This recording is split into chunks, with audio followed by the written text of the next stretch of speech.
बिस्मिल्लाहिर्रहमानिर्रहीम। अस्सलाम वालेकुम। मैं हूं आबिद अजीज़ और आज डॉक्टर विल्मार शॉबे जर्मनी की जिस होम्योपैथिक मेडिसिन को मैं डिस्क्राइब करूंगा उसका नाम है PTK 73, जिसे PTK 73 भी कहते हैं, जिसको आमतौर पर रेस्टॉक्स कॉन्डेंड्रोन पेंटार्कन के नाम से भी जाना जाता है।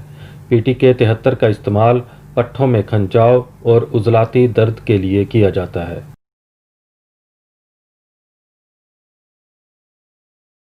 PTK 73 की कंपोजिशन में जो एक्टिव सब्सटेंसेस यूज़ किए गए हैं उसमें शामिल है rhus tox 3X, bryonia 1X, spiraea ulmaria Q, cimicifuga 2X और आर्टिका यूरिनेस 1X। PTK 73 को अमूमन पट्ठों की बीमारियों के इलाज के तौर पर इस्तेमाल किया जाता है, जिसमें रूमेटिज्म यानी कि जोड़ों के दर्द, पट्ठों की सख्ती और बेहिसी के साथ पट्ठों की सोजश से मुतअल्लक़ मुश्तरका बीमारियों का इलाज है। PTK 73 जोड़ों में दर्द से निजात के लिए ख़ास तौर पर अहमियत का हामिल है।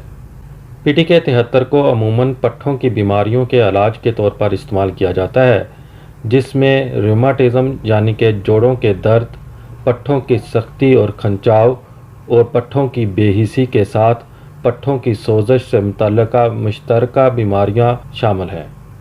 PTK 73 की खुराक कुछ इस तरह से है कि अगर तबीयत बहुत ज़्यादा ख़राब है तो दिन में 6 बार 10 कतरे पानी में हल करके इस्तेमाल कर सकते हैं, और अगर तबीयत बेहतरी की तरफ माइल हो तो फिर दिन में 3 बार 5 कतरे इस्तेमाल कर सकते हैं पानी में हल करके।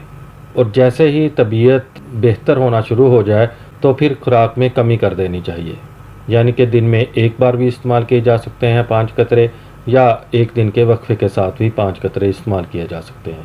PTK 73 आपको बाज़ार से 20 ml की पैकिंग में बआसानी दस्तयाब हो जाएगी।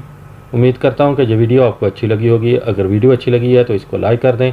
अगर आप मज़ीद होम्योपैथिक मेडिसिन के बारे में इंफॉर्मेशन हासिल करना चाहते हैं तो मेरी रिक्वेस्ट है कि इस चैनल को सब्सक्राइब कर लें। नेक्स्ट वीडियो तक मुझे दें इजाज़त। अल्लाह हाफिज़।